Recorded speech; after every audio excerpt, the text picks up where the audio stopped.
Just in time for Halloween, South Korea's army said it's looking to build a new monster missile capable of wiping out major North Korean political and military installations in the event of an all-out war between the belligerent neighbors.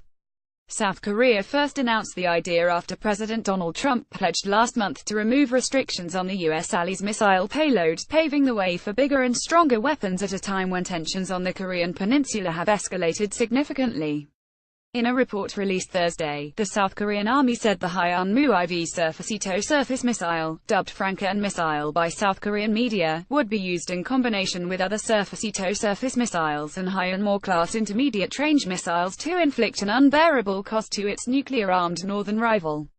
Related, North Korea says Trump is worse than Hitler, will bring nuclear holocaust and toxic gas by leaving Paris deal. Keep up with this story and more by subscribing now. The would use those three types of missiles as the first salvo of the missile strike and concentrate them during the initial phase of war to destroy North Korea's long-range artillery units and missiles located in ballistic missile operating area, the army said in a report to lawmakers, according to the Korea Herald.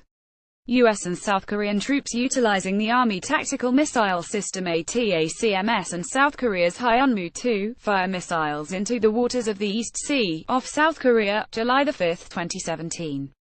South Korea has already developed the Hyunmoo-3, but the Hyunmoo IV can only be made possible by President Donald Trump's pledge to remove restrictions on South Korean ballistic missile payload. 8th United States Army handout via Reuters. The report said the 3TA attack plan would first feature KTSM-M1 artillery killer surface-to-surface missiles to strike the enemy's tunnels with the 170mm self-propelled howitzers and 240mm multiple rocket launch systems, as well as KTSM-M2 strikes against North Korea's Scud missile facilities and 300mm rocket launches, according to South Korea's official Yonhap news agency.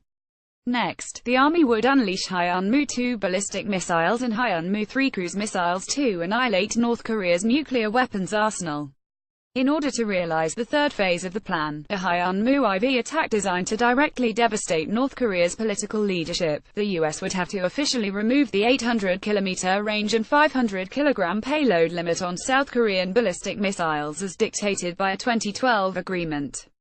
Washington and Seoul have reportedly reached a de facto agreement to double this limit as Trump ups the pressure on his North Korea rival, Kim Jong-un. Kim has defied UN sanctions and overseen vast advancements in his country's military capabilities since taking over in 2011, making the reclusive, militarized state a difficult target for even more advanced forces. Trump has responded, expanding the U.S.'s military presence in the Asia-Pacific and conducting military exercises with allies South Korea and Japan. Artillery fires during North Korea's largest-ever artillery drill marking the 85th anniversary of the establishment of the Korean People's Army (KPA) on April 25, 2017. In addition to its growing nuclear arsenal, North Korea's powerful ballistic missile and tank force make it a formidable opponent. Korean Central News Agency handout via Reuters. In the latest regional exercises, the U.S. deployed its largest warship in Asia, Nimitz-class nuclear-powered supercarrier USS Ronald Reagan, among other ships, to train with the South Korean Navy Thursday. North Korea, which claims the right to develop nuclear weapons as a means of deterring a U.S. invasion, has strongly condemned the drills. The state-run Korean Central News Agency KCNA published Friday an article criticizing alleged U.S. plans to strike North Korea, saying that such hostilities meant the outbreak of a nuclear war can never be averted.